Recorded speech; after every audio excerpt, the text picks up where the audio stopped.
Q arctangent of x plus c, and we're good to go. What about this one? What does this scream to you? Arc sine, all right? The -5 can be stashed out front. -5 arc sine of x from 1/2 to -√3/2. You're going to have to use some of that pre-calculus skill once in a while. What is, I'll come to it in a second. I'm just going to put the -5 out front here. Okay? Now remember, when you do arc sine, you can only answer from -π/2 to π/2. Don't answer in the lava zones, all right? So what is arc sine of a half? What kind of triangle? π/6. -5 times π/6 minus. What kind of angle is sine -√3/2 at? -π/3. Could you also say 5π/3? No, you just went through the lava. You just burned your feet off, man. That's ridiculous, okay? So, -5 times π/6 plus π/3. What is π/6 plus π/3? π/2, so -5π/2. Right? If you recognize those antiderivatives, they're pretty straightforward. That's the easiest. So far, so good? Okay. Let's talk where you have to do a little bit of combining skills. So understanding this is arctangent or arc sine, but also combined with u sub. So take a look at this one. The first thing I would do is say, put down the basic. After you recognize, hey, this is arctangent, say this is what I want to get to. Obviously, this is looking like an arctangent antiderivative, yeah? Then, you're going to actually find, it's not so much just u sub, but u squared sub. You're going to find what's u squared, what's u, what's du. Whole lot of work to make substitutions. Now, certainly, u squared must be what's there. So u squared must be 4x squared. And therefore, u is 2x. And therefore, du is 2 dx, which we typically dump that 2 and move it over. So dx is isolated, yeah? Are you with me? Okay, so after substitution then, sub in, the integral becomes, the 3 I did nothing with. Can I just throw it up front? Is that okay? Okay, 3, and I'm also going to put the half out there that's with the du. And after that, it's just 1 over 1 plus u squared du. You see where I'm coming from? Okay. Integrate. 3/2. What is the antiderivative of 1 over 1 plus u squared? Arctangent of u plus c. And then sub back. 3/2 arctangent of 2x. Make sure you sub back with u, not u squared plus. You see where I'm coming from? Yes. Try the second one, and then we'll do the third one together. The third one's a little bit messy.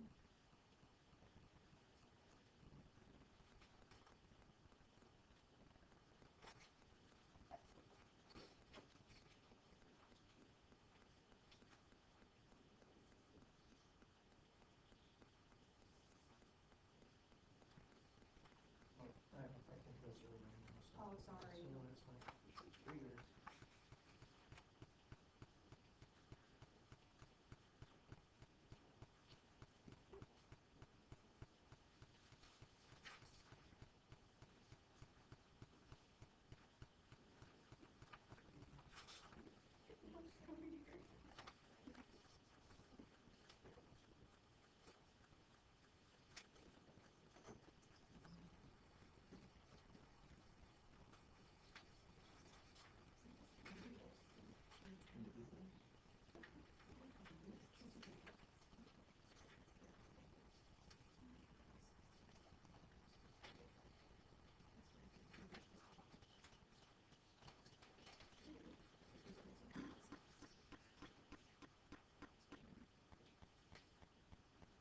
Okay.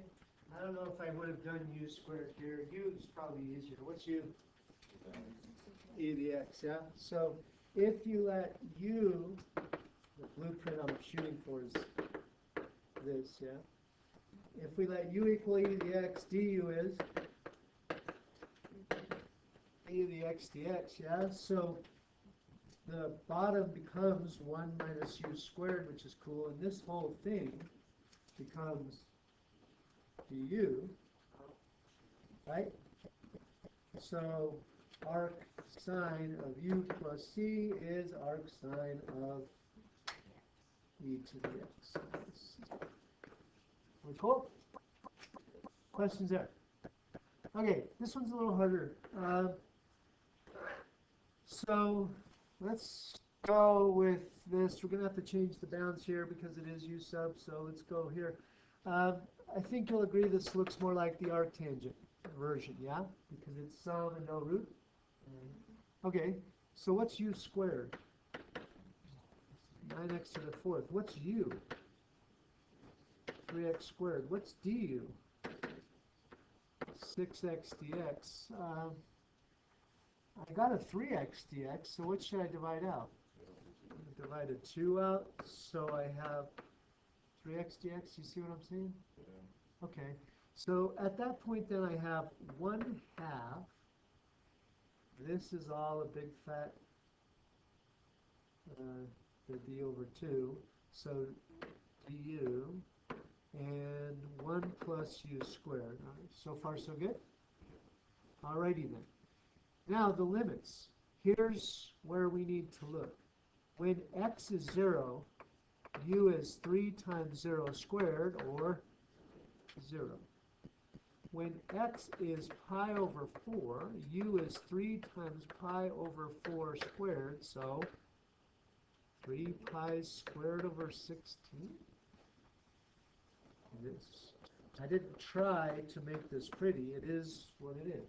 That's life. Life is ugly. Get used to it. Okay? Are you with me? Yeah. Antiderivative then is 1/2.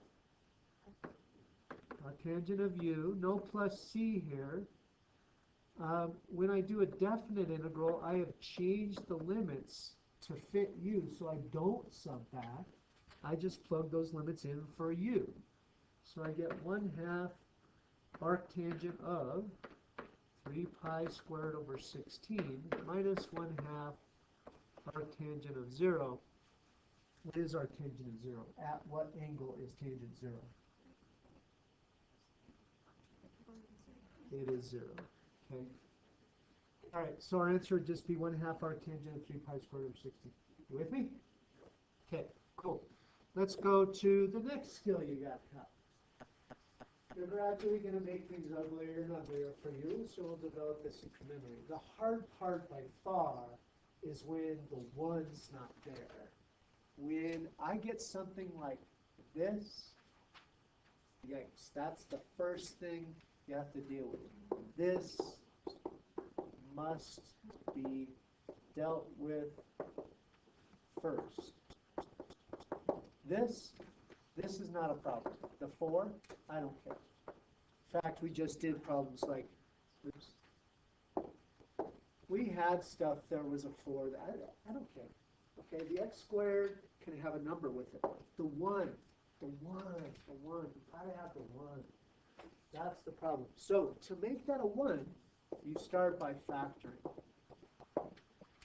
I could factor out a 9. And when I factor out a 9, I can't just say, hey, factor out 9 out of the first one, but not anything else. You've got to factor 9 out of the whole thing. So it's 9 times 1 plus 4/9 x squared. Now pull that 1/9 is still a coefficient, so it can be pulled out front. And now it's 1/9 times 1 plus 4/9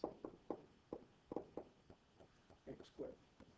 Now it's starting to look more like my blueprint for arctangent. Like that, yeah? So now we do what we just did. U squared is 4/9 x squared, or 4x squared over 9. Therefore, u is 2x over 3. And therefore, du is 2/3 dx, which means dx is 3/2 du. Sorry if I'm going too fast or if you disagree. So then substituting the 1/9 stays and substitutions, I get 1 over 1 plus u squared, and dx is 3/2, which I'll put up front, du, which I'll leave in. See where I'm coming from? Right? A little bit of cleanup. How do the coefficients clean up? 1/6 arcsine or arctangent. Arctangent u plus c, and then do I sub back or no? Yes, 1/6 arctangent of 2/3 x plus c. Okay? That one is what it's all about. Let's try one with a root, which is a little bit harder, the arcsine one, and I made these numbers ugly, so it's all good. Life is ugly. So, what's the problem? Is the 2 the problem, the 5 the problem, or the 4? 5 is the problem. Okay, this has to be dealt with. So, if I factor out of 5, still inside the root, then isn't it 1 minus 4/5 x squared? Cool? Now let's take out all coefficients, the 2, and what else down low? Root 5. 2 and root 5 come out, leaving you with 1 over root 1 minus 4/5 x squared dx. Now we choose our u squared. What's u squared? 4/5 x squared or 4x squared over 5. What's u then? 2 over root 5 times x, or 2x over root 5. What's du? 2 over root 5 dx, so dx is root 5 over 2 du. Is that step going okay? That's solving for dx part? Cool. So when I go to substitute, I had a 2 over root 5, but I just gained a root 5 over 2. That's nice. Finally, something is nice. Over 1 over, when I sub, it's 1 minus u squared du. So, 1 arc sine of u plus c, or arc sine of 2x over root 5 plus c. You follow? Just try the third one by yourself, and then we're running out of time, so I'll skip the fourth one, but just do the third one, please.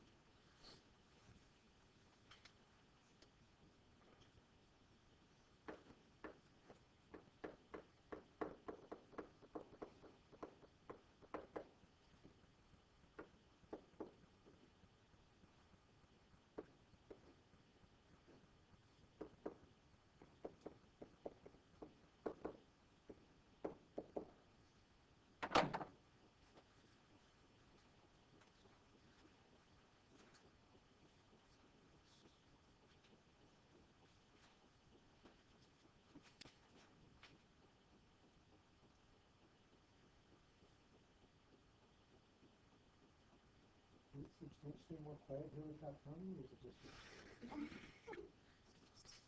not nearly as much energy?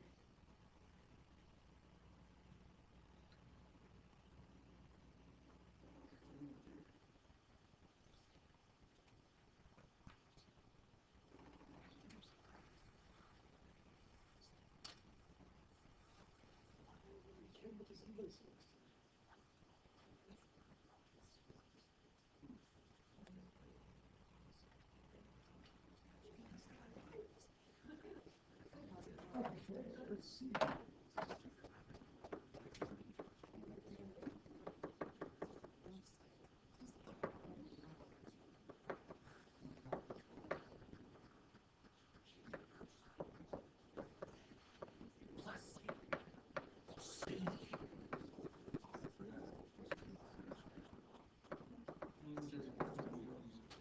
Did you get 3 arc sine of x over 2 plus c? Yes? Okay. All right. Sounds like you will be fine. Tonight's homework has practice on last night's and tonight's ideas, so hopefully it'll go well. Homework questions on last night. First, let's look at the back and look at the replacement answers. And how do you know? You might have got them right, Kendall. All right, so here are rather the answers to the back. A is 1 over, these are just the answers, obviously, not the word. 1 over x root x squared minus 1. Success. Yay. B, the derivative is negative 1 over x squared plus 1. C, that one wasn't too crazy. It was a little weird to draw a triangle with a y over 3 in it. That pooped me out a little, but it is what it is. It all worked out. It's negative 3 over x root x squared minus 1. And this one just totally pooped me out. If you move the 2 over, the 2 is the part that makes this a little more difficult. If you move the 2 over first, and then cosine each side, you should have cosine of y minus 2 equals 2x squared over 3. This has an answer here. Sorry, so your final, my answer is, errors in 4x to the 4th. My final answer is 4x over root 9 minus 4x to the 4th. Negative, yes. Okay, we can go back over that. That was a hard one. In a second, let's keep going. Or for these, you were supposed to not show all the implicit work. You were just supposed to know your arcsine and arctangent derivatives, and then apply them with other derivative rules. So for E, did you use the chain rule and take the derivative of the outside arcsine, which is 1 over 1 minus blank squared? So that should be 1 minus 4x squared squared. But then use the chain rule and take the derivative of the inside, which is an 8x. How'd that go? Okay, don't forget your chain rule. Check that 8x, right? Next is a product rule. Surely if you just took the derivative of each, then you think. Instead, you should be using the product rule. So first stays the same, 3 to the 4x. The derivative of the second is the arctangent derivative we've been studying. Plus second stays the same, arctangent. Derivative of the first is 12e to the 4x using the chain rule. Cool. D, your quotient rule. Low is arcsine. D high, the derivative of 3 root x is 3 over 2 root x. Minus high, 3 root x. D low, the derivative of arcsine. Well, that's, again, what we're studying. The derivative of arcsine is 1 over root 1 minus x squared. Over the square of what's below, make sure you square the denominator. And H, I did a rewrite step. Instead of looking at the square root, I called it to the half, and then I used chain rule. Derivative of the outside is half comes down, drop it to the negative 1/2. The inside stays the same. But then times the derivative of the inside. And that's where the arctangent work comes in. The derivative of the inside is 4 times the derivative of arctangent, which is 1 over 1 plus blank squared, times the inside derivative is 3. A lot of people might forget that 3, that chain rule 3. Okay? All right. What questions of those or the front do you want to talk about? D. Okay. And number 6, did you say? 6. D and 6. And 1. Okay. Here we go. Let's go with D. D is a humdinger. All right. So let's pick up from where I left off. Are you with me here, trying to isolate the arc cosine? I moved the 2 first, so I got arc cosine, and then I cosine both sides. So that's where I'm at here. Are we cool? Yeah. Now let's take the derivative. What's the derivative of cosine of y minus 2? negative sine y minus 2. Negative sine y minus 2 times the derivative of the inside, y dx. What's the derivative of the right side? 4x over 3. Cool. Now we isolate dy dx. dy dx is 4x on top, negative 3 sine y minus 2 in the bottom. That's where I started to get a little worried. That's weird. Sine of y minus 2. I don't know what to do. But I just kind of plowed ahead and said, screw it, I'm just going to draw the triangle. So here we go. Drawing the triangle based on this statement. Y minus 2, does it represent sides or an angle? An angle. And I don't know if I need to solve for y or if it's okay to leave it y minus 2. So again, I didn't know. I just kept plowing ahead. The adjacent side is 2x squared, and the hypotenuse is 3. By Pythagorean theorem, this is 9 minus this side squared, so 9 minus 4x to the 4th. Say, okay, well, it actually doesn't matter that I don't know y, because I want the sign of y minus 2 anyway, so I guess I'm good to go. There's y minus 2. What's the sign of it? Opposite Good hypotenuse morning, is... Zeppelin Jaguars. Please rise for the Pledge of Allegiance. Let's... Ready? Begin. I pledge allegiance to the flag of the United States of America and to the republic for which it stands, one nation, under God, indivisible, with liberty and justice for all. The 3's drop out. All students, today kicks off the career exploration series for 7th hour encounters. This is a great opportunity Does that make sense? to check out various careers. Please join us for the first session of Law of House Prosecution. Junior and senior high students are welcome and encouraged to attend. Just sign up in the 7th hour app. Boys basketball opens its season tonight at home. Level 3 jumps to the Lincoln Lancers at 4 and JVS. And varsity clash with the Ridgeview Academy Rams at 5:30 and 7. Please come support the Jacks on opening night. Congratulations to several students for moving on to the final round of the UNC math competition. Okay. Your math teacher will let you know if you qualified, and we'll have more information about the time, day, and location of the final. Also, we have more students qualify for finals than any other school in the state. Go Jags! Winter sports are beginning this week. Please go to the Zeppelin athletic calendar. So from 1 to 3, the derivative is positive, the second derivative is negative.